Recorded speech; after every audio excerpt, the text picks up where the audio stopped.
hay artistas que realmente no saben, pero pues tienen como su concepción solamente musical y chao. Sí. Pues ya con la concepción musical como que empiezan a marcar pautas, pero no más. Como que no saben para dónde ir más allá, entonces solamente se limitan a la música. Entonces ya es más fácil. Ya no tienes que ser la manager. Ok. Que ese término era impajaritable cuando eran bandas más chiquis, porque tenías que llevarlos, traerlos. Sin embargo, uno tiene que hacer itinerarios, uno tiene que cuadrar presupuestos, uno tiene que organizar también cuáles son los contratos que tienes que manejar y todo eso. Fue para una transmisión de Día de Rock en donde me dijeron, tú tienes que ser la que habla en el streaming. Y yo, ok. Y lo primero era que ya habían saludos en la transmisión. Hola, Cata, ¿cómo estás? Y yo, ya hay nombre. Ya me dicen por mi nombre.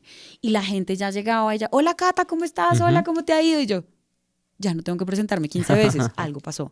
Hola a todos, bienvenidos una vez más a nuestro podcast aquí en Colapso Records.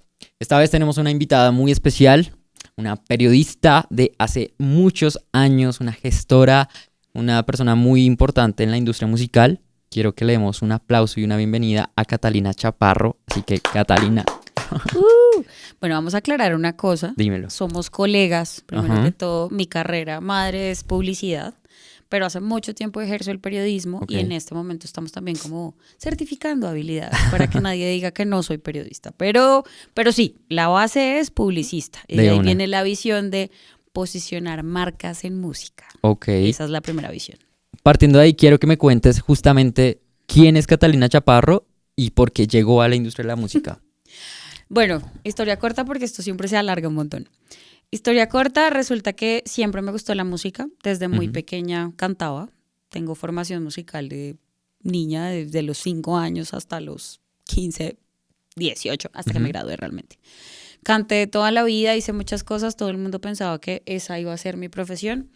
Pero mi papá de chiquita me enseñó a ser muy crítica con la publicidad porque él estudió publicidad. Entonces, básicamente, como que me metió el bichito y yo, eso está como chévere. Y me gustaba analizar los comerciales, y me gustaba ver las marcas, y sabía de agencias, y sabía de muchas cosas que, pues, una niña de mi edad no sabía. Entonces, fue como que, cuando llegué a la universidad, dije, no, estudio publicidad, fijo, no hay nada que hacer. Pero, pues, la música hay que dejarla porque, pues, no creo que nos vaya a dar plata. Años más tarde, la música paga todo, o sea, sí vivo de canciones. Combinaste las pasiones. ¿Con qué pago? ¿Con canciones? Sí, yo sí pago con canciones, todos acá pagamos con canciones. Pero realmente decidí que el camino fuera la publicidad. Cuando ya iba terminando, yo creo que eso fue muy premonitorio, fue una señal, porque nos tocó trabajar campaña jamming, en ese entonces el jamming era otra cosa. Fueron los primeros jamming y fue como campaña jamming. La primera que yo había trabajado el año anterior fue cuando se creó el Bogotá Music Market. Entonces como que ya habían ciertos bichitos de no lo dejes, no lo dejes. Y llegó ya el segundo, la segunda clase, porque esa la repetí, hipermedia, la odié con mi vida. Y resulta que ya en esa clase empezamos a ver lo del jamming y pues por cosas de la vida empecé a seguir mucha gente como el reggae y estas cosas. Sí. Y empecé a seguir a un artista que se llama Lion Reggae, que conoce todo el mundo. Sí. Y resulta que él estaba buscando un diseñador. Y yo estaba terminando prácticas en el in-house de la universidad. Y dije, venga, yo soy creativa gráfica, si necesita ayuda, pues dígame. Y de una vez. Dijo como, sí, necesito pasar un dibujo a digital. Y yo, pues breve, no hay lío. Lo hice, no sé qué, esto es clasificado. Ese es el nuevo logo de Lion Reggae. Y yo, ok, ese logo salió en el picnic. Cuando Lion Reggae tocó, estaba en el picnic. Entonces, sí hay algo por ahí mío. Pero yo nunca pensé que iba a pasar nada más ahí. Sí. Alguien me dijo, venga, necesito un favor, quiero una entrevista para mi medio, por favor, ayúdeme, que yo quiero como entrar a hacer más cosas y me gustaría que fuera Lion Reggae. Y yo, hágale, todo bien, yo la consigo. La conseguí. Luego me dijo, tengo otro problema. Mi fotógrafa no quiere ser la fotógrafa, entonces necesito ayuda. Yo tengo una cámara, yo había comprado cámara, pero cámara básica de las de casa para hacer los trabajos de la universidad. Entonces tengo esa, pero pues nosotros podemos editar y hacer muchas cosas. Hagámosle, todo bien. Hicimos la entrevista, salió otra entrevista más y ya dijeron, bueno, hay que tener una persona que nos apoye en esta labor y pues va a ser la fotógrafa. Yo en el 2011 había decretado, hablemos de esta entrevista va a ser de decretos, de saltos de fe y de muchas cosas más. Resulta que en el 2011 esas bandas son importantes. Había un cartel en el Jingle Bell Rock donde estaba las Pirañas Amazónicas, Lo que diga el dedo, Ujú. Barrio Santo, The Hall Effect, The Mills y Doctor Crápula. Ok. Mi banda favorita, todo el mundo lo sabe, es Doctor Crápula. O pues bueno, ya han crecido más en el corazón, pero digamos Ujú. que de base era Doctor Crápula. Y yo dije, algún día yo voy a estar en ese foso tomando fotos, viendo a mi banda favorita. Solamente estaba en el sueño Crápula, Sí. no más. Resulta que cuando se cumplió el sueño, ya entré yo a la revista, resulta que me dijeron, bueno, tu primera acreditación. Yo llevaba un mes fregando para poder ganarme unas boletas para el Viva el Planeta. Y el primer concierto que cubrí realmente en la media torta en el foso, en el mismo lugar donde lo decreté, Ajá. fue Viva el Planeta. Ok. Entonces empezaron a cumplir los sueños. Lo que yo no sabía era que todo eso iba a terminar marcando una historia más larga entre todas las cosas que pasaron. Y de ahí una banda me buscó, una banda chiquita me buscó y me dijo, necesitamos una manager. Y yo, ¿una manager? ¿Qué hace un manager?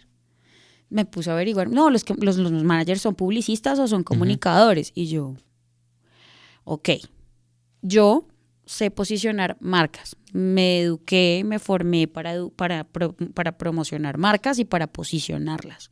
Y una banda es una marca. Hay que posicionar bandas. Ujú. De ahí quedó el tema.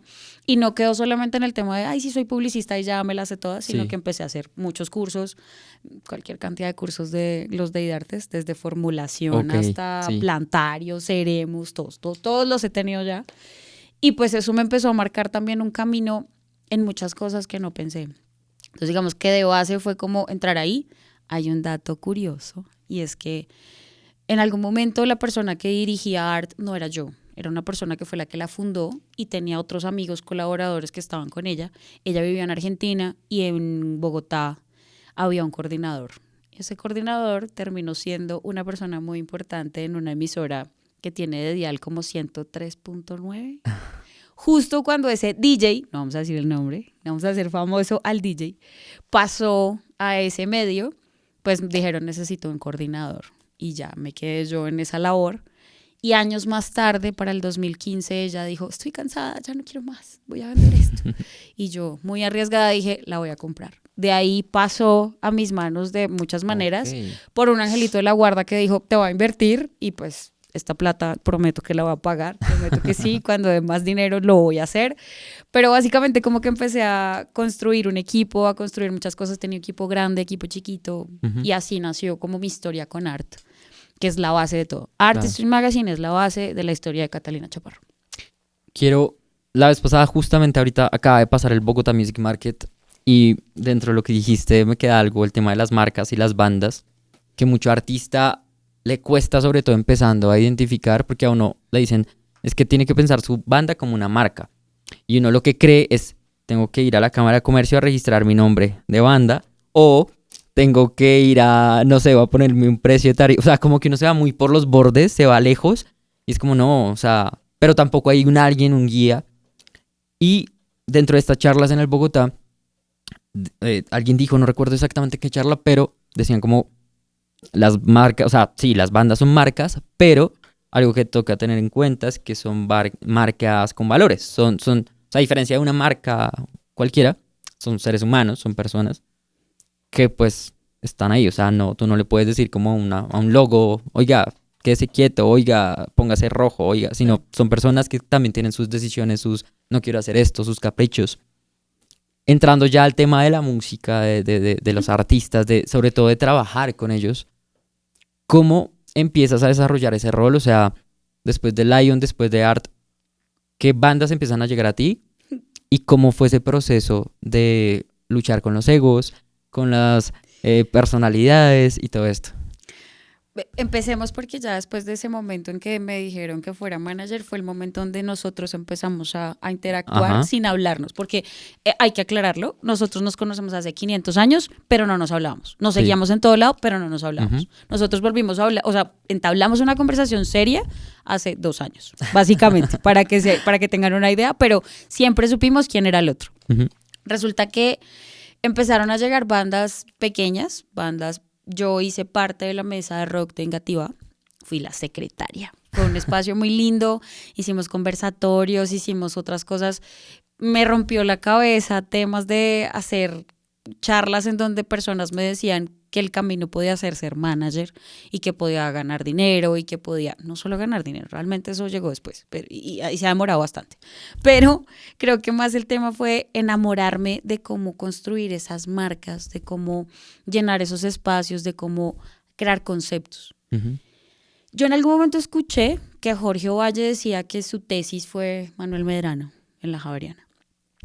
Mi tesis de alguna forma fue la primera banda con la que yo trabajé porque tuve la posibilidad de hacer el sueño que todos tuvimos en la carrera.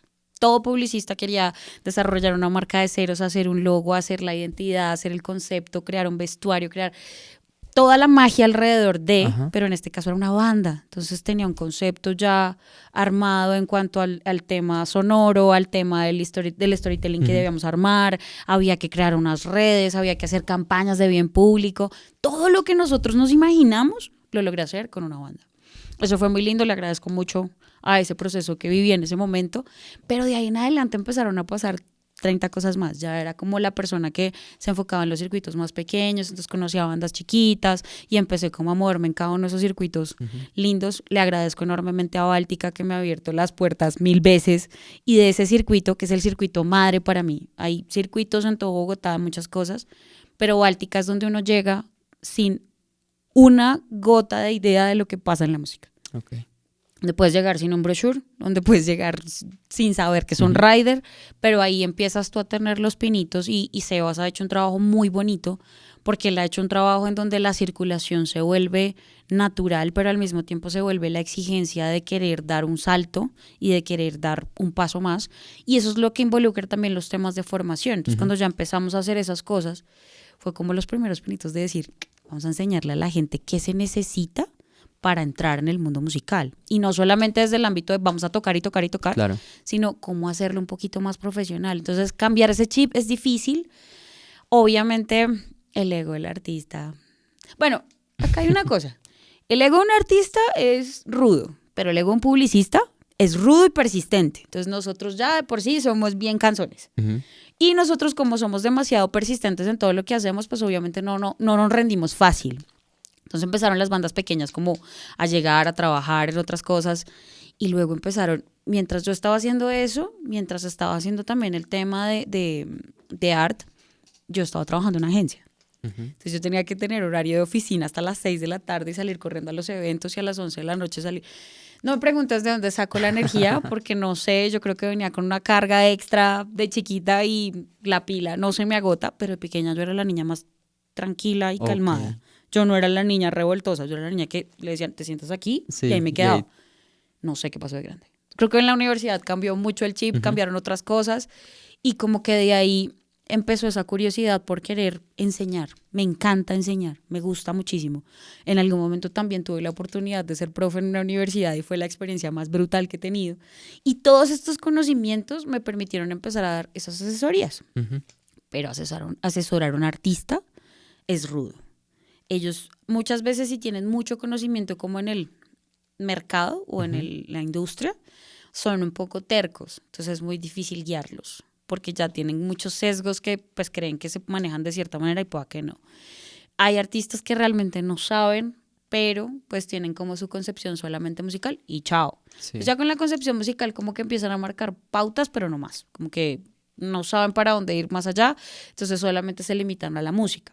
Y como que hay otros que piensan también que el arte no debería comercializarse ni mercantilizarse. El consumo, maldito consumo.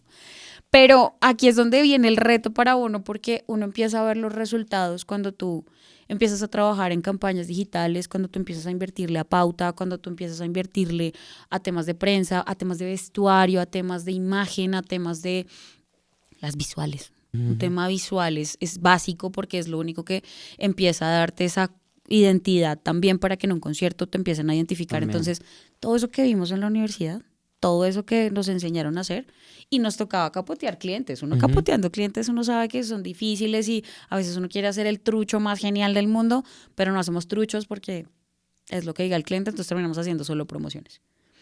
Pero aquí es donde viene el otro reto, porque el otro lado es convertir esas canciones en historias, Claro. convertirlas en experiencias, convertirlas en una forma diferente de llegar a un concierto y no solo pagar tu boleta, tomarte una cerveza, escuchar a la música, a la banda y salir corriendo, sino que esa banda me conecte de alguna manera, que empiece a generar otro contenido, que me empiece a generar una identidad, que me aprenda las canciones, que compre las camisetas, que me las quiera llevar puestas en un Claro. pin, que quiera hacer muchas cosas, y de ahí ya generas un arraigo, pero para llegar a ese punto fue difícil. ¿Qué bandas pasaron por mi camino? Muchas bandas a las que les agradezco, bandas emergentes, bandas que ya llevan un poquito más de tiempo, pero creo que sin duda el salto fue cuando ya dije, wow, estoy trabajando en producción con Don Teto. Ok. ¿Cómo llegué ahí? De hecho, te iba a preguntar, o sea, hay un proceso, digamos, empezaste, digamos, como dices, en plena universidad, entre saliendo de la universidad, terminando, entrando por error o por accidente con ciertos artistas. Porque tocaba.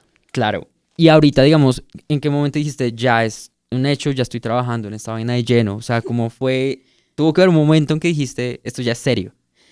Leo, no me vayas a matar por lo que voy a decir, pero tengo que decirlo.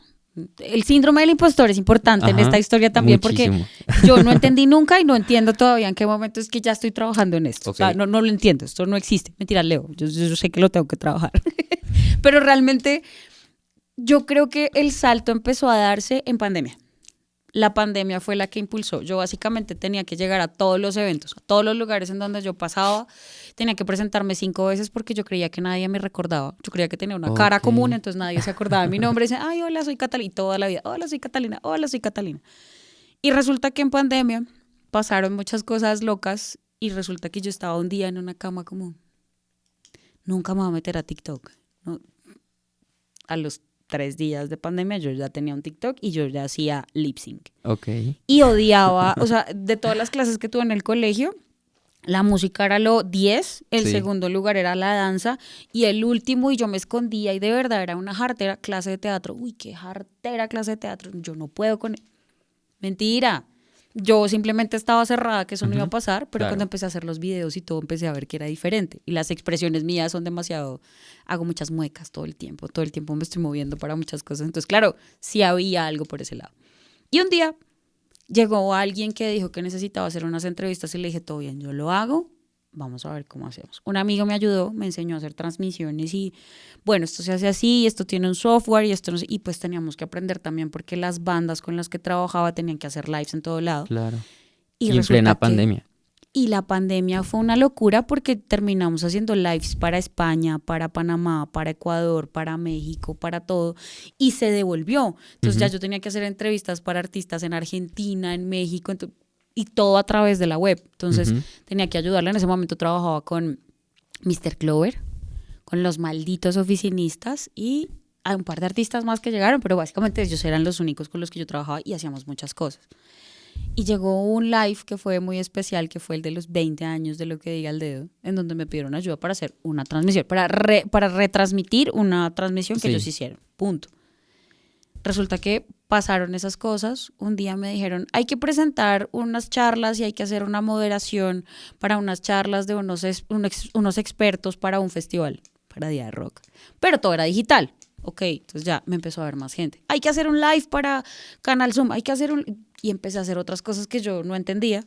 Y un día un amigo dijo, venga, ¿por qué no hacemos programas de entrevistas? Pero pues, desde la casa es lo que hago todos los días. No, hagámoslos en Terra. Y nos abrieron la casa que fue Terra.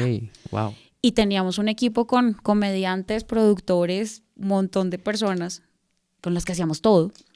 Y hagamos el programa. Listo. Y al programa invitábamos artistas y yo hacía las entrevistas y hice muy buenos amigos. Por ahí pasó la mano de Parisi con La Fer y con Jeremy.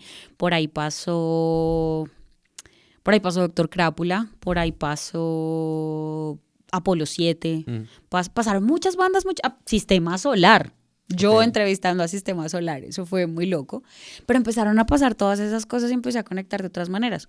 Cuando llegó el primer live en serio, cuando ya podíamos empezar a salir, empezar a encontrarnos, pero con tapabocas, fue para una transmisión de Día de Rock en donde me dijeron, tú tienes que ser la que habla en el streaming. Y yo, ok. Y lo primero era que ya habían saludos en la transmisión. Hola, Cata, ¿cómo estás? Y yo, ya hay nombre, ya me dicen por mi nombre. Y la gente ya llegaba, ella, hola, Cata, ¿cómo estás? Hola, ¿cómo te ha ido? Y yo, ya no tengo que presentarme 15 veces, algo pasó. Ese fue el clic para que las cosas cambiaran. Pero de ahí empezaron a pasar otro mundo de cosas. ¿Recuerdan las bandas que dije del sueño que iba a decretar? Ujú. Pues afortunadamente hace 3 años trabajo con Lo que diga el dedo. Soy la manager de Lo que diga el dedo y ha sido un trabajo rudo porque pues también ha tocado cambiar muchos chips. Son personas que vienen de la vieja ola Claro. a transformar en este mundo lo que hablamos de las marcas, pues complicado, pero ahí vamos. Llegaron los antiguos elefantes, que ahora son los ancianos deliciosos, y con ellos hacemos muchas labores también como de management, pero pues también como de booking. Entonces estamos ahí en ese cuento, pero es que en esa base de esa banda de los elefantes y de los ancianos hay una base de Barrio Santo. Okay. Entonces ahí van dos. Crápula ya se ha mezclado con otras cosas, han pasado muchas cosas más. Y realmente en el 2022 fue el año en el que yo ya empecé a hacer locución comercial con la agencia en la que trabajaba. Y resulta que dije, bueno, vamos a seguir haciendo reel. Entonces yo pedí el favor de que me prestaran un micrófono para hacer la voz en off de las presentaciones de las bandas en la batalla de bandas en McCarthy's. Y listo, ese era el trato. Yo me regalé, realmente me regalé con orgullo porque me gustaba lo que iba a hacer y porque era book para mí. Cuando me dijeron el día que llegué, ese día les juro que me cogí una cola y unos tenis y salí corriendo y llegué cuando, Katica, no hay micrófono para voz en off. Yo como que no, a la tarima. Y yo como que a la tarima, no me voy a subir a la tarima, qué locura, no, hágale. Y fueron 2 meses de presentaciones muy geniales, la pasé muy chévere, me divertí mucho, me encantó estar en un escenario y empezaron a pasar otro tipo de cosas, otras presentaciones, otros lugares. Y llegó ahí el tema donde, bueno, hay 2 opciones, o trabajas en producción o trabajas presentando, no hay recurso, pero para el tema de trabajar en camerinos y esto sí hay dinero, no es mucho, hay dinero, pero lo importante aquí es que vas a tener el roce con los artistas. Y ahí fue el otro clic. Okay. Ahí fue cuando ya entramos a Día de Rock, empezamos a trabajar en producción y yo trabajo cada que Don Teto llama, allá estoy firme y ahí empezamos a trabajar y empezamos a trabajar con otros artistas y pasaron más cosas y bueno, ahí vamos. Entonces creo que si tú me pides a mí una fecha donde yo diga que de verdad ya sentí que estaba trabajando en esto, yo creo que una fue la pandemia y la segunda ya fue la salida de pandemia. Ok, ya al regreso de todo. Sí. ¿Cómo es ese proceso? Ahorita hablabas, digamos, bueno, eres manager. ¿Cómo es lidiar como manager con un proyecto? Y cómo es sobre todo ese cambio de chip que hablabas de, no sé, chicos, tienen que sí o sí mover redes, tienen que hacer contenido, no les gusta, pero ¿cómo llevas ese proceso? ¿Cómo les trabajas ese lado? Bueno, ha sido un reto. Pues tú sabes, hay bandas que ya dicen como, no me gusta esto, no quiero esto. Lo primero que uno tiene que tener en cuenta es que uno incluso tiene que tener una buena salud mental, porque tú te vuelves también de alguna forma una contención para la banda. Tú tienes que saber si están enfermos, si terminaron con la novia, si tienen deudas con las cosas que tienen o tienen algún problema, porque eso puede afectar un show, puede afectar cualquier actividad que hagamos. Entonces, uno tiene que tener esa mentalidad. Pero como yo a veces ya asumí ciertas responsabilidades en donde yo no tengo que estar creando una banda, porque ya no lo hago, ya lo hago como asesora, pero ya no lo hago como manager. Entonces yo ya sé cuál es el ritmo, ya sé qué hacemos, cuándo lo hacemos. Tenemos que hablar tal día, no solamente nos vamos a reunir para un toque, no vamos a hacer lanzamientos este año. Okay. Bueno, ya uno tiene las tareas definidas. Entonces ya es más fácil, ya no tienes que ser la manager.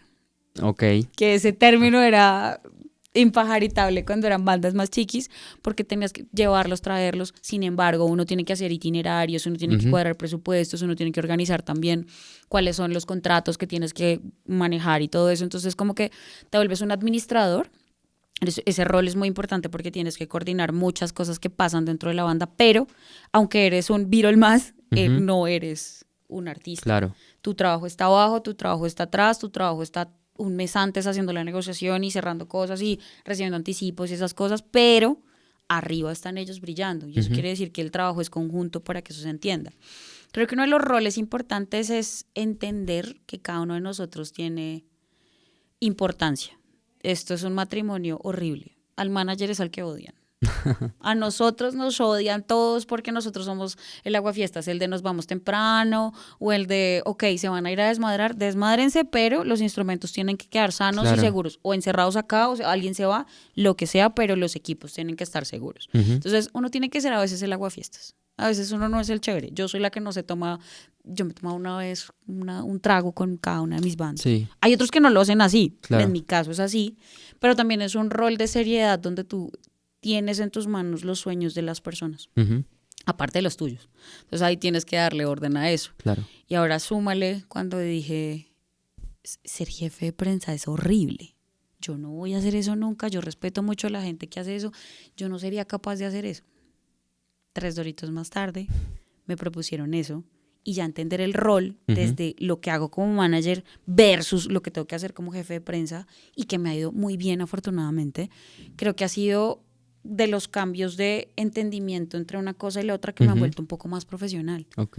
Entonces, cada una de esas cosas termina siendo un rol importante y no son lo mismo. Todo el mundo cree que el manager hace todas las labores, que es booker, que Sí, es jefe de prensa, que es el roadie, que no.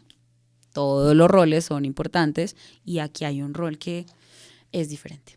De hecho, me gustaría saber, digamos, qué skills consideras que es importante que un manager debe tener y qué skills deben buscar una banda en un manager.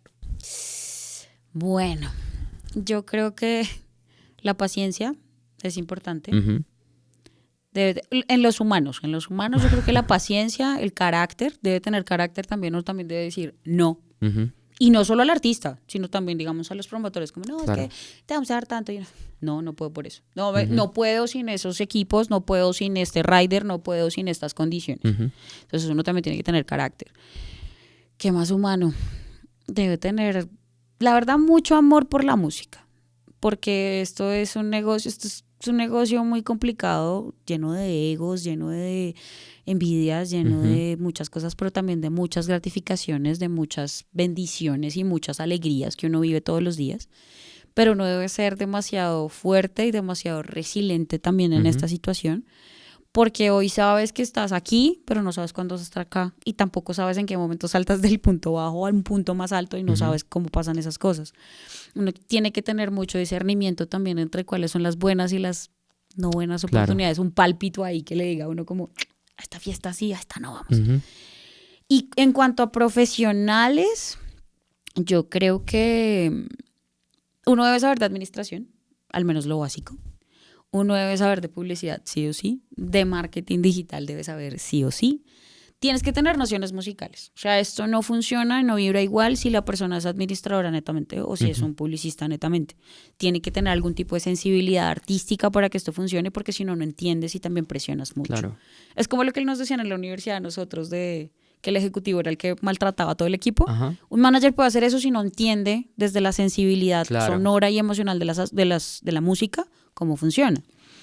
Creo yo también que debe tener algo de contador, aunque también debe tener un contador.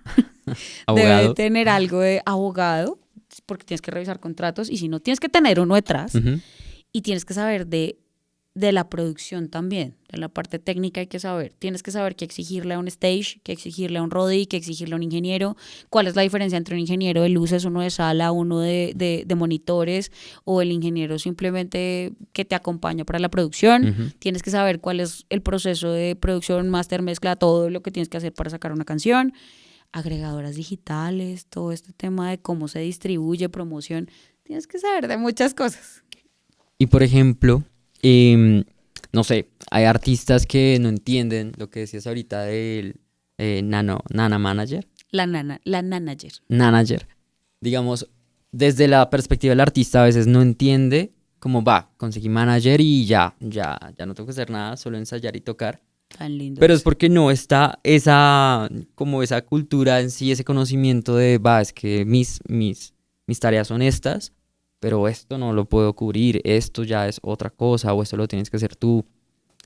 ¿Cuáles consideras que son las tareas reales? Obviamente, entendiendo desde una cosa es un artista posicionado que tiene booking, que tiene agencia, que tiene manager, tour manager, que tiene de todo, a un artista, digamos que emergente.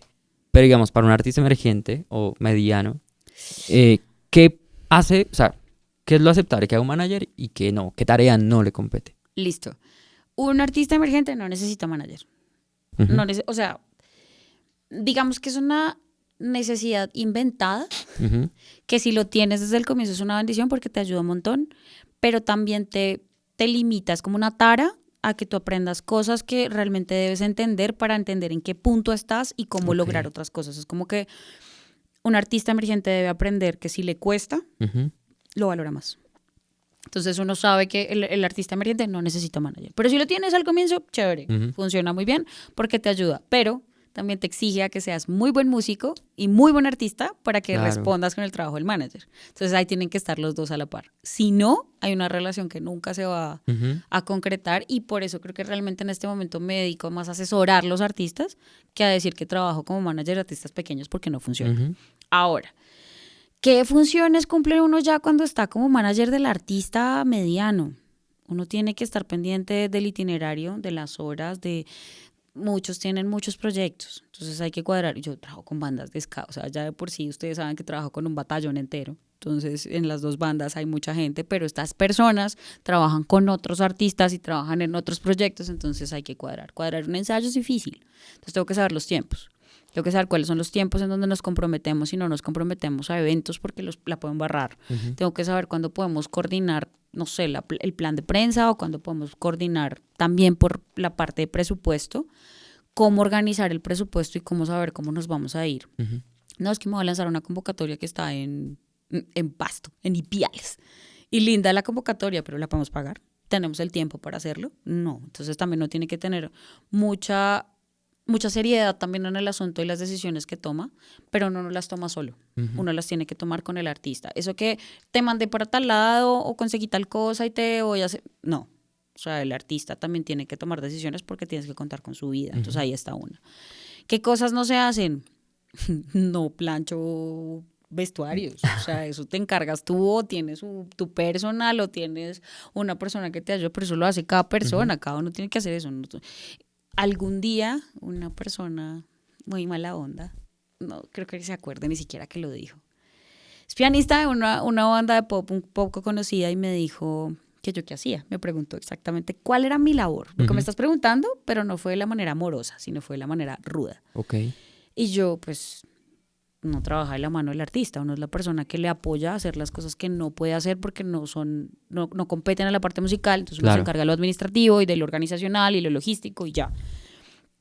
Yo pensaba que eran los que le llevaban el tinto al artista. Y yo, eso es porque tú realmente no eres un artista. Si tú supieras que ser artista, muy buena respuesta. Sabrías cuál es el rol de la persona que te está ayudando. Claro. Pero pues si te trajo el tinto, agradécele. Y por favor, le das azúcar a la próxima para el próximo para ti. Entonces, como que son roles duros. Creo que está el tema de que uno no se encarga, pues el personal manager se encarga de muchas cosas de uno, de pagar cosas, de los recibos, porque es una función importante también. Cuando ya eres muy grande, ya tienes un personal. Pero un artista mediano no. Pero el artista mediano se encarga de revisar convocatorias, de revisar oportunidades, de mirar dónde podemos estar, de si es un lugar donde no nos van a pagar, qué tipo de beneficios tiene el artista, cómo puedo negociar para que al menos tenga las condiciones mínimas de concierto o de participación o qué beneficios voy a tener. Claro.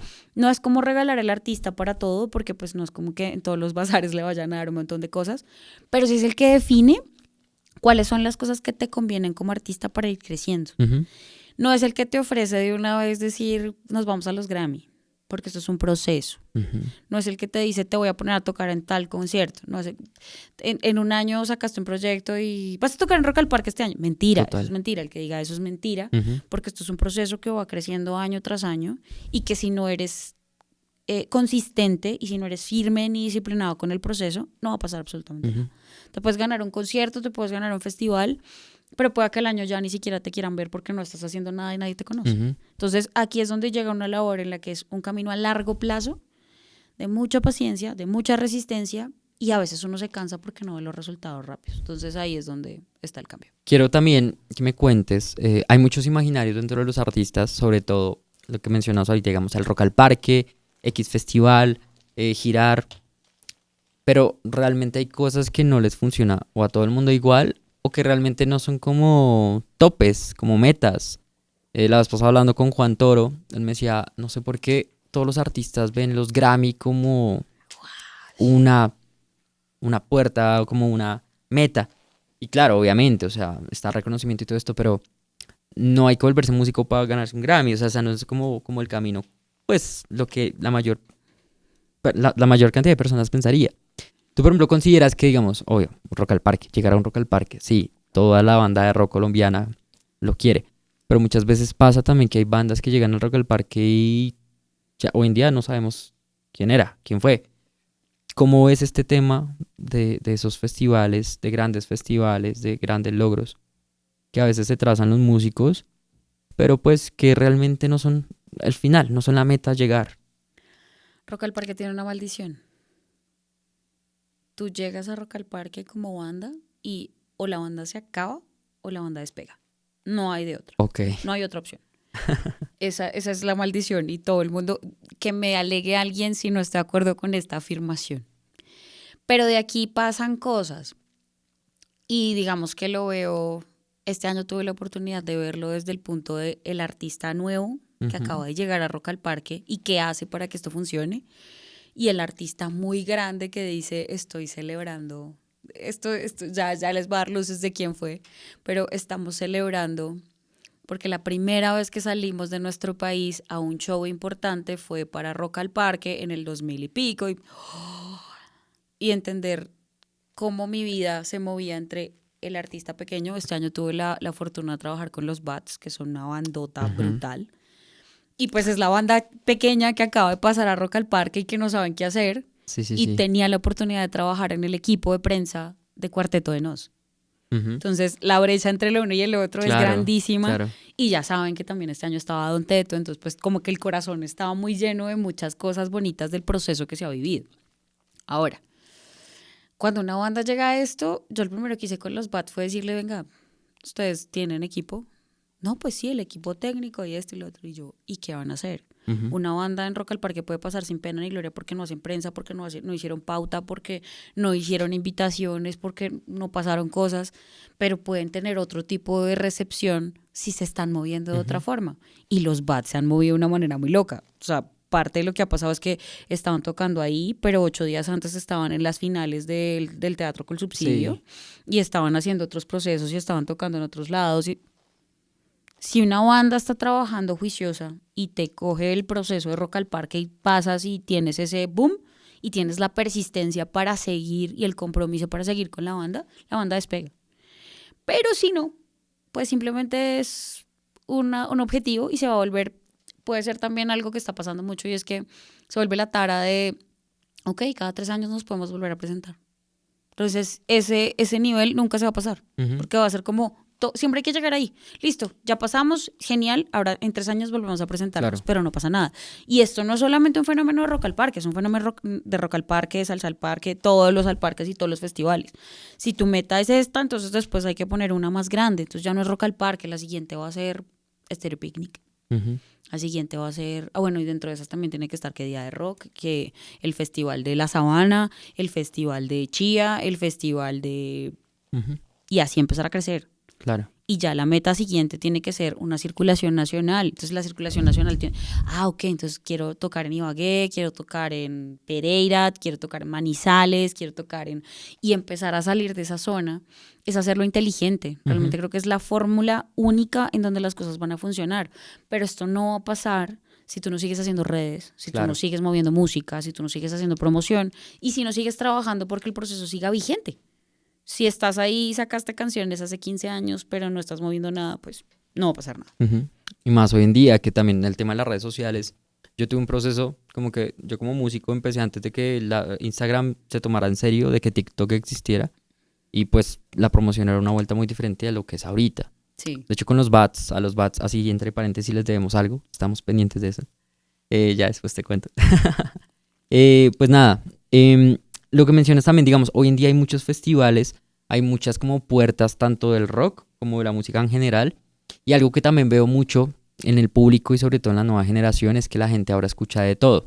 O sea, esa gente llamada crossover, esa gente que tiene playlists desde salsa, reggaetón y metal, se me hace que enriquece bastante ciertas cosas. Suena eso, en la mía puede sonar Slipknot y después suena Toto la Momposina. Y es que es algo muy bueno porque hace que el público, o sea, una persona antes que si tú tenías una banda de punk, solamente los punkeros o gente muy afín al punk te van a escuchar y hasta ahí. Hoy en día, gracias a yo creo que la llegada de muchos festivales tipo Estéreo Picnic, tipo Cordillera, que permiten que muchos públicos se junten y obliguen a que escuchen sí o sí otra banda para escuchar su artista favorito. Como una vez pasó, creo que en el picnic, no estoy seguro, que la gente que quería escuchar a Placebo tuvo que escuchar primero a Blessd o al revés. Entonces fue una combinación bastante interesante porque uno dice mal, pero al tiempo yo decía, muy chévere ver como ese grupo de gente que obligan a, y alguno que otro tuvo que haber dicho como, va, me gustó, voy a prestarle Mi atención. opinión al respecto de ese justo momento es bien funable, no la voy a decir porque después me van a vetar en esa gran productora, pero realmente creo que la apertura sonora de todos nosotros se debe bien a los festivales, Ujú. eso es un golazo. Ujú, Hace unos años yo tenía un ejercicio con un colectivo con el que trabajé y nosotros decidimos meter en un solo escenario, en un Hard Rock Café para un bomb, ujú. metimos rock, pop y música súper tropical y cerraba Pedrina. Y, ¿qué? Ok. ¿Qué es esto tan loco? Ujú, Y por allá en la mitad sonaba Cacao Munch, que es pura fiesta, entonces era muy loco porque pues, había música tradicional ujú. también. ¿Cómo haces esto? Pues la manera de empezar a buscar eso es que también la mente de las personas empieza a cambiar, pero creo de una manera un poco atrevida. Lo siento si no funciona mucho para el público general, pero para nosotros fue primero cambiar el chip de nosotros, de las Ujú. personas que hacemos Sí, parte de la total. industria y del ecosistema musical, para entender que todos podíamos estar haciendo parte de lo mismo, para que el público empezara a funcionar de esa manera. Ahora el público sigue siendo muy celoso, el público sigue siendo muy cerrado y tenemos unas brechas grandísimas generacionales, porque si tú le preguntas ahora a un Gen Z qué es lo que diga el dedo, Ujú, no tienen ni idea. Tú le preguntas qué es la maldita vecindad y les dices, oye, ¿y el ska qué tal? ¿Y qué ujú. es ska? No, ¿Qué es esa vaina? Eso no total. existe. Entonces ahí ya parten muchas cosas que terminan siendo complicadas para los retos actuales. Pero creo que sí hace parte de esa cultura o la falta de cultura que tenemos como público en general para eso. Yo no concibo, en mi cabeza no existe el tema de vamos a un festival y solamente vamos a ver a la banda que quiero ver yo y nos vamos. En Sí, mi cabeza como, sí, no. como ecosistema, y lo viví ahorita en el Fortaleza, fue llegar desde temprano porque habían bandas que quería ver pequeñas y tenía que ver a los Felas porque quería verlos y luego seguía Exmosis y bueno, seguían otras bandas y yo, wow, esto está muy chévere. Y alguien muy cercano me decía, no, pero es que tú te vas a quedar ahí todo el día, yo solamente quiero ver a los Felas y ya los vi. Y nosotros Sí, jugamos claro. en la industria esa, ¿cuántas veces has visto a los Felas? Total. ¿Cuántas? Entonces es diferente. Y qué pasa también que, por ejemplo, pasa con el Rock al Parque o los festivales al parque, pero al Rock al Parque siento yo que es el que más duro le dan, porque justamente la gente rockera es muy cerrada y tienden a, no, es que este Rock al Parque no vino nadie o nadie los conoce, es como, es que precisamente pasó el Rock al Parque, para que usted parche y conozca bandas nuevas, para que si ven una banda rara de Brasil, de Uruguay, pues vaya y lo conoce, salga también de un poco de esa zona de confort, porque si no, pues uno terminaría escuchando las mismas tres bandas de siempre y pues ya. Y justamente uno ha encontrado joyitas. De hecho, hay veces Uf. que uno se encuentra en redes sociales mensajes muy bonitos de gente como, uff, yo a usted los conocí en el Rock al Parque del 2015 y todavía los escucho. Y de hecho me han pasado bandas como Cuarteto de Nos, que es una banda que estuvo en el Nemcatacoa, que estuvo en Rock al Parques, que ha estado en lugares Y que la estuvo en escenarios chiquitos, total, feos y estuvo rotos en como la todo el mundo. 63 en el Teatro de Seguros Bolívar, una vaina así, Hazme el favor. por allá en el 2014, 15, no sé, yo fui a ese concierto y yo decía Además que en esa como, época tenemos que admitir, ya aquí estamos revelando edades, porque Cuarteto de Nos para el publicista era clave por el video de No sé qué hacer conmigo y sí, porque para nosotros era era una banda muy de nosotros, muy de publicista. claro, y por ejemplo Cuarteto pegó, o sea, la rompió ahorita, o sea, una generación joven se conecta con Cuarteto, pero Cuarteto ha venido a Colombia 6, 7 veces, creo, o sea, se la pasaba acá.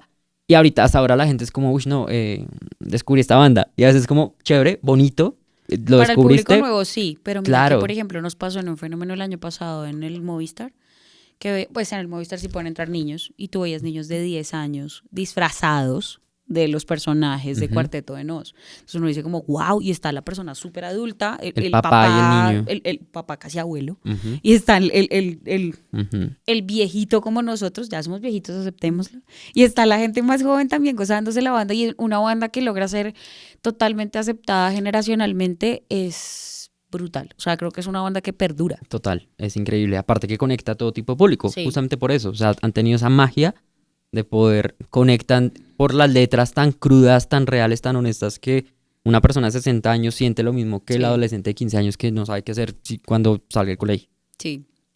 ¿Cómo es trabajar, digamos, cómo es tener esa carga trabajando en prensa para una banda como Cuarteto de Nos? Cambia mucho porque ya no tenemos los mismos lineamientos. O sea, este año para mí fue el reto de pasar de una banda a la otra. Con los bats era fácil. Con los bats uno llegaba y, oye, necesito una entrevista. Oye, ¿me ayudas con esto? Claro. Oye, ¿me ayudas con lo otro? Entonces, claro, todo el mundo quería porque pues es chévere, porque es Ajá. una banda chiquita que acaba de pasar y que está cool y que genial. Pero ya cuando llega una banda grande ya son lineamientos de, oye, no es el tema de seguidores, pero es el tema de la imagen de la banda. Claro. Entonces también llegan a unos lineamientos directamente de la organización donde le dicen, mira, estos son los parámetros, este es el tipo de medios que queremos, solamente vamos a estos, tenemos una cantidad, tenemos unas horas específicas y pues las visitas son más cortas. Además que este año, por ejemplo, Cuarteto de Nos venía de gira de ciudades intermedias. Venían de tocar el viernes en Tunja.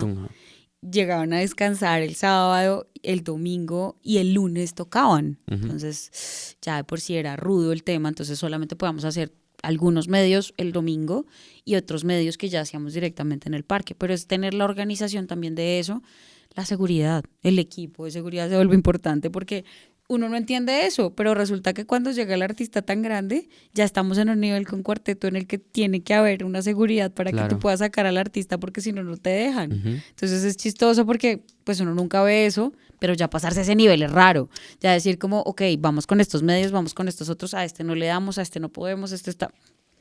Hay que clasificar y también ello no empieza a diferenciar como la segmentación, ¿no? Entonces digamos que con los chiquitos uno no puede hacer mucho porque se sale de las manos, pero los medios digitales funcionan mucho para también hacer ese voz a voz, entonces tú recibes las notas y las pasas también al reporte porque es importante para lo que estás haciendo. Entonces no demeritas el trabajo, simplemente que empiezas a saber dónde van estas, dónde van las otras, y si ya hay medios que son un poco más importantes y que no los tienes en el radar, pues empiezas a buscar también cuáles son esos espacios en donde puedes hacer otras cosas. Pero es un reto diferente, o sea, trabajar con una banda chiquita, una banda grande, es diferente. Un cambio drástico. Ahí pasan ciertas decisiones, pasan por el artista, o sea, digamos, Cuarteto o X banda, digamos, de mayor alcance, pues toman decisiones sobre qué medio quiere estar, qué medio no quiere estar, o qué tipo de entrevistas quiere aceptar, o algo así, o eso es netamente pues lo que pasa es que, digamos que saliéndonos de Cuarteto, sino como en el general de lo que he visto, todo lo que he trabajado, son personas. Uno nunca puede olvidar y que, pues, por ejemplo, el tema del fenómeno groupie o el fenómeno, no sé, el periodista que anda todo el tiempo detrás de todos, no va a pasar. Esas cosas están un poco mandadas a recoger porque resulta que el artista es una persona. Entonces también come, también duerme, también se cansa, también tiene mal genio, también tiene días tristes, también tiene días felices, también quiere comer hoy todo el día o no quiere comer, también quiere dormir, también todo eso pasa. Entonces realmente cuando un artista decide que cierto medio le gusta y cierto medio no, también hay que hacerle caso. Porque hay artistas que sí te dicen como, oye, sí, quiero ir a Colapso. Esta vez quiero repetir Colapso y quiero una entrevista con ellos más amplia porque está chévere. Pero también hay medios en donde uno dice, ven, es importante porque es que es un medio masivo. Claro. Sí, pero es que no me gustó la entrevista la vez pasada. Miremos qué podemos hacer para mejorarla, pero hay espacios en donde sí debería estar el artista y a veces no quiere. O a veces a uno también se le limita porque uno no sabe cómo manejarlo.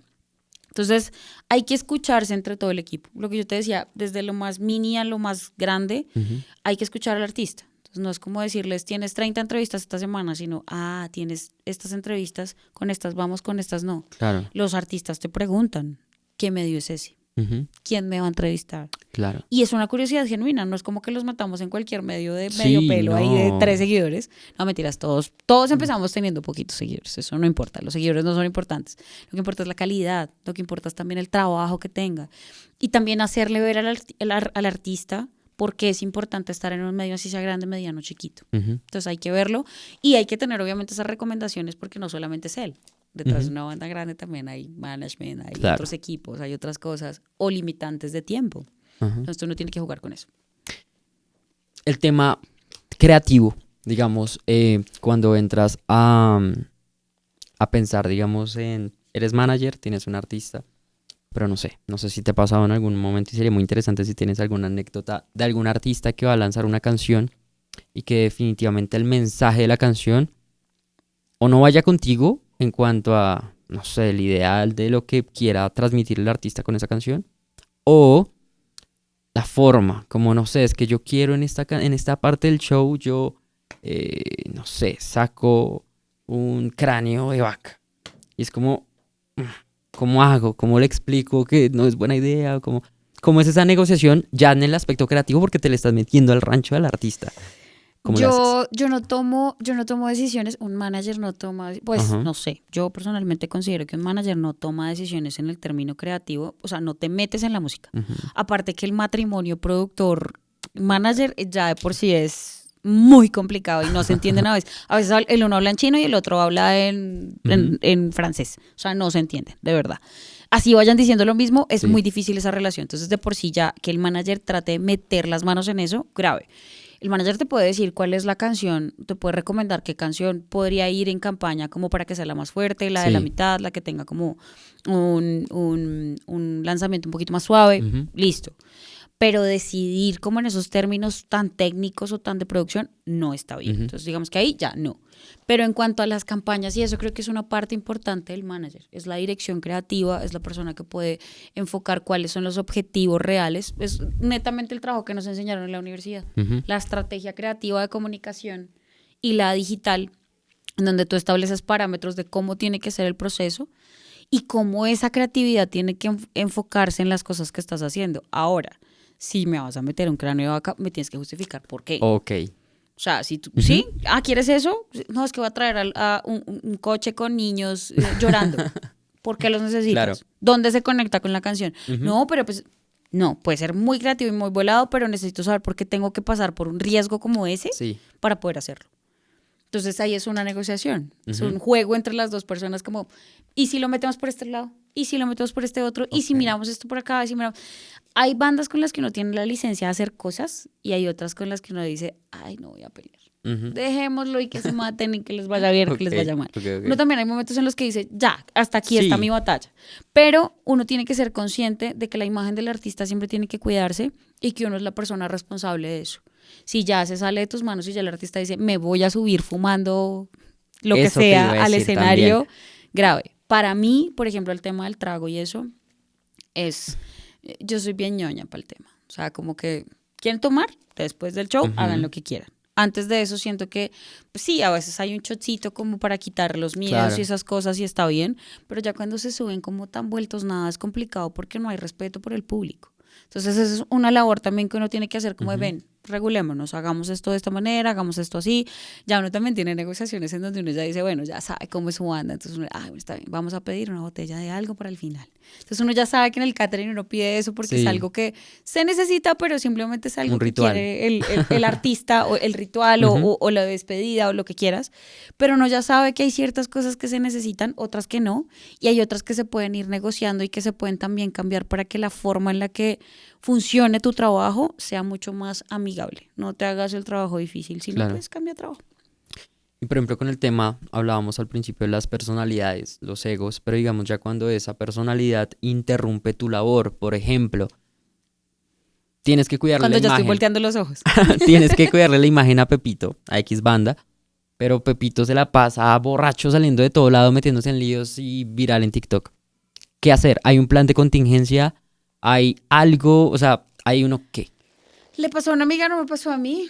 Eh, bueno, realmente es complicado porque hay ciertos hábitos y hay ciertas cosas que son complejas y pues sabemos que el tema de la tara, el trago es una enfermedad. O sea, es Ujú. una adicción, es una enfermedad grave. Digamos que hay que darle manejo. Hay que dar un manejo también en apoyo, en contingencia, en todo lo que se haga. Hay que tener un plan B. Hay que Ujú. tener un músico que reemplace a la persona que esté en esa situación. Si ya la situación se pone muy grave y si es muy complicada, pues ya como que hay que hablarlo, pero los primeros que tienen que tomar la decisión, no, ahí sí no entra uno primero, es la banda. Ok. Es la banda porque pues digamos que sus amigos, las personas que entran, las personas que comparten con ellos todo el tiempo son ellos. Ujú. Entonces la primera contingencia son ellos.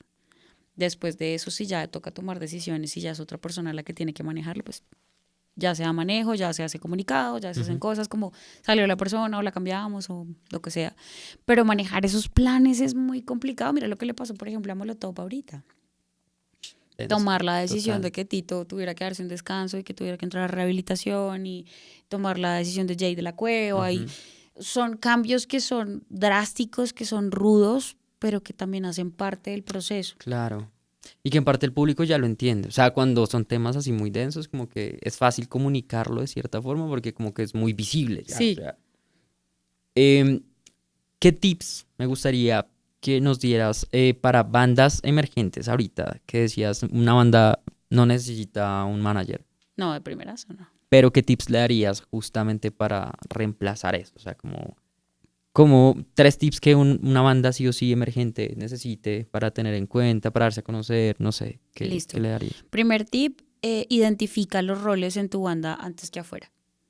Y con esto no me refiero solamente a que todos tengamos que hacer 30 actividades. No todos hablan igual, no todos se expresan igual, no todos son tan histriónicos para salir en redes, pero identifica cuáles son los roles y en qué te pueden servir. Esa es una.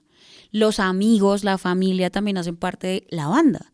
Entonces también uno tiene que identificar quién es el diseñador, quién es la persona que le puede ayudar en esto. O sea, hay que buscar el equipo dentro de la misma banda en un comienzo, porque es la única base en donde tú puedes encontrar lo que tengas.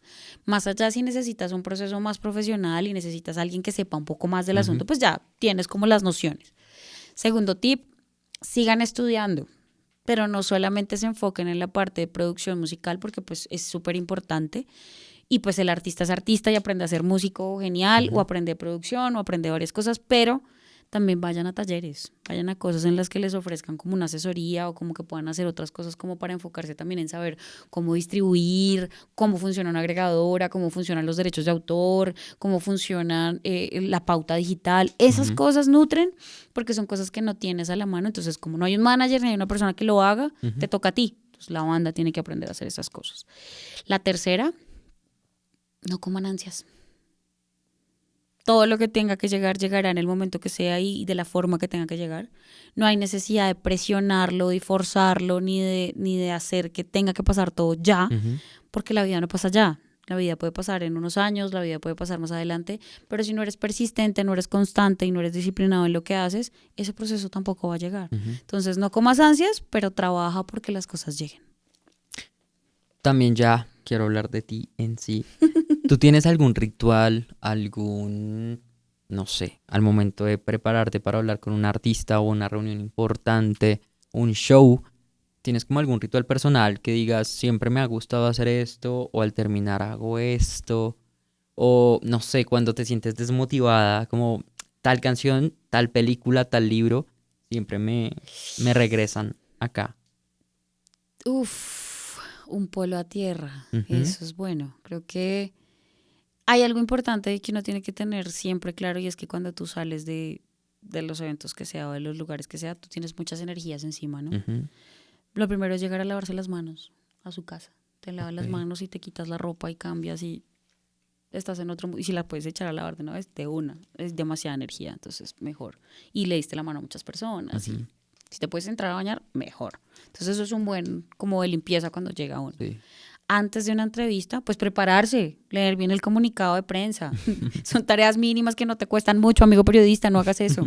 Hay que leer los comunicados, hay que saber, hay que datearse de otras cosas. A veces las entrevistas más divertidas no están en la información que te entregaron, sino en el detalle que encontraste tú en la red o que encontraste con un amigo o que puede hacer detonar una risa de un artista de una manera diferente. Entonces, ahí está la clave. Entonces, creo que esa es una. La otra, me lo dicen ahora ahora ya mis amigas, pero sí, mis amigas jefes de prensa siempre dicen que mis entrevistas son divertidas y que siempre logro cambiarle el mood a la gente. Entonces, como que creo que es importante para mí que en la entrevista tiene que haber una risa. Si el artista está tenso, bravo o es monosílabo para contestar, siempre tiene que haber un clic en donde yo hago que suelte. Pero es algo como mío, algo que viene conmigo y que si no logro eso, es una entrevista fallida. Claro. Yo realmente no he tenido una así. No he tenido una entrevista en donde yo diga, me rindo, que entrevista tan horrible, porque yo identifico. Y hay gente con la que yo ya he dicho, por ejemplo, no, con esa persona no me gustaría hacer una entrevista.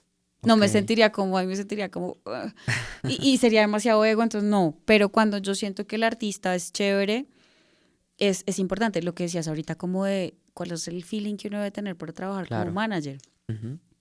Y en general en todas las profesiones. O sea, no trabajes con alguien que no te caiga bien. Si no te gusta la banda, Total. vas a tener problemas. Si no te gusta Forzar el proyecto, una relación. vas a tener problemas. Entonces, tiene que haber algo de gustico y ahora las bandas llegan por eso. Porque, Ujú. oye, te vimos y sabemos que te gusta mi banda, quiero trabajar Claro, contigo. chévere. ¡Wow! ¡Qué chévere eso! Ajá, Yo no soy la que llego y digo, oye, quiero trabajar contigo, claro. sino La ellos banda llegan se también a acerca. uno. Entonces, eso Muy es bonito. chévere. ¿Cómo se tiene que acercar, digamos, una banda ve este podcast y está interesado en trabajar con Catalina? ¿Qué es lo que tú miras que hace que te interese a ti tanto trabajar con ellos como pues que un artista, en qué momento ves y dices, pa, están listos y hagámosle?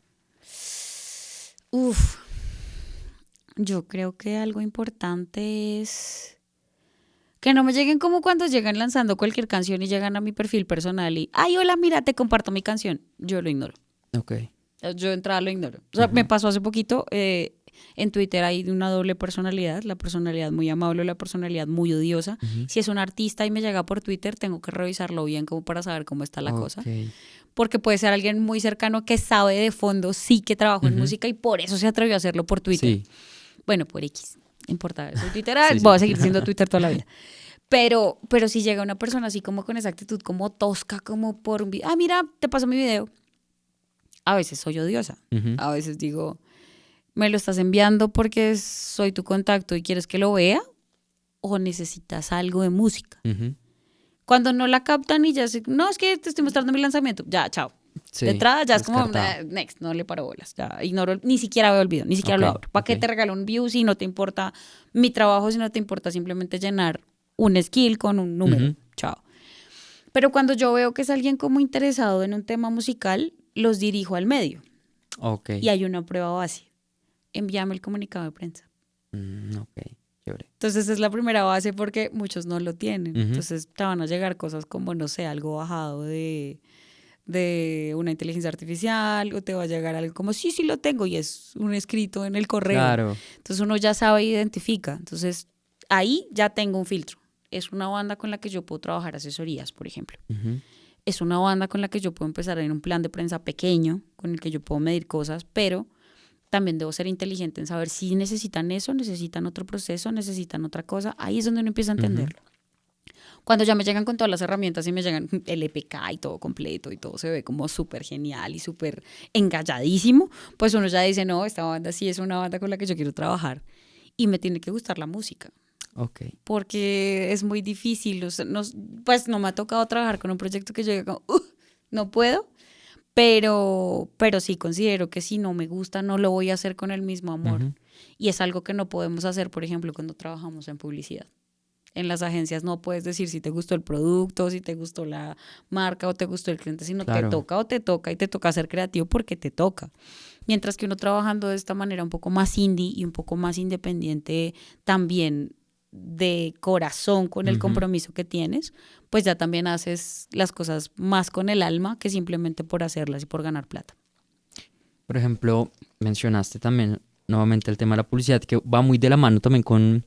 Siempre los publicistas están muy metidos en la industria musical, obviamente porque es un rol muy importante, pero También al porque salen tiempo... los viernes cansados Porque de todo también y es solo como una quieren pasión muy desconectarse. compartida, Sí. o sea, como que el publicista es ese artista Frustrado. barra... Sí, Sí. o también como o sea, la mezcla perfecta entre arte y empresa, o sea, como muy corporativo, pero al tiempo muy artístico. Además que Entonces, tenemos una frustración muy grande y es que el publicista no es artista como tal. Entonces siempre nos hacen como hablar como, hey, tú no eres artista plástico, ni pintas, pero yo soy chévere, yo hago, dice, no, pero tú no lo haces. Entonces uno tiene como esa vaina de algún talento debe tener, y por lo general un publicista sí tiene alguna vaina sensible con la que tiene una activación diferente hacia la claro. parte emocional. Y que sobre todo tiene una visión muy diferente, la perspectiva que ve o cómo ve el rol del negocio. Somos estéticos también. Total, y tiene muy curado la parte estética y la parte corporativa. O sea, Total. puede tener la visión de ver a una banda de verdad como No empresa. tenemos corazón. O sea, trabajando, esto es una característica muy del publicista. hay personas que están trabajando y meten como todo en el proceso y Ujú. no, y me dolió y no sé qué. Nosotros no tenemos corazón para hacer negocios porque nos lo dañaron en la publicidad. Entonces uno sabe que un cliente llega y tú no te vas a pegar con que no, es que no le gustó mi trucho, pues es que no le Claro. gusta porque chao. Sí. Pero en el caso de nosotros nos toca hacer un negocio con una persona que nos cae mal en la industria y lo hacemos sin corazón y fríos porque no hay, el corazón se quedó en la nevera básicamente cuando sabías que tenías que hacer un negocio de música. Pero eso es una característica muy del publicista realmente. Nosotros no tenemos alma cuando hacemos negocios. Bueno, hay muchas anécdotas que quedan muy, muy pendientes. Me gustaría antes de cerrar, pues que nos cuentes cómo te pueden encontrar, cómo te pueden contactar las bandas, cómo quieres tú nos compartas tu información, pues, personal. Bueno, sí, quedan muchas cosas por contar, quedan Ujú. muchas cosas pendientes, pero a mí me encuentran como Cata Chaparro 21 en Instagram, en X también, en X sin el 21. Vamos a ponerlo para que la gente lo vea. Básicamente así me encuentran en todas las redes o me encuentran como La Abeja Negra. Es más fácil. Y al medio, los artistas lleguen al medio. Es más fácil filtrarlos por ahí porque sé que es un tema más serio y porque es otro tema más importante. Art ST Magazine en todas las redes, Art Street Magazine en todas las redes, la página web, todo me pueden contactar por ese lado.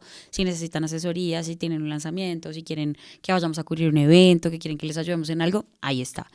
Y tengo un podcast que se llama También me pasó a mí. Ese es totalmente de La Oveja Negra, entonces ahí lo pueden también encontrar en el perfil. Y si me encuentran por Instagram, es más fácil porque ahí están el Linktree de las dos cosas.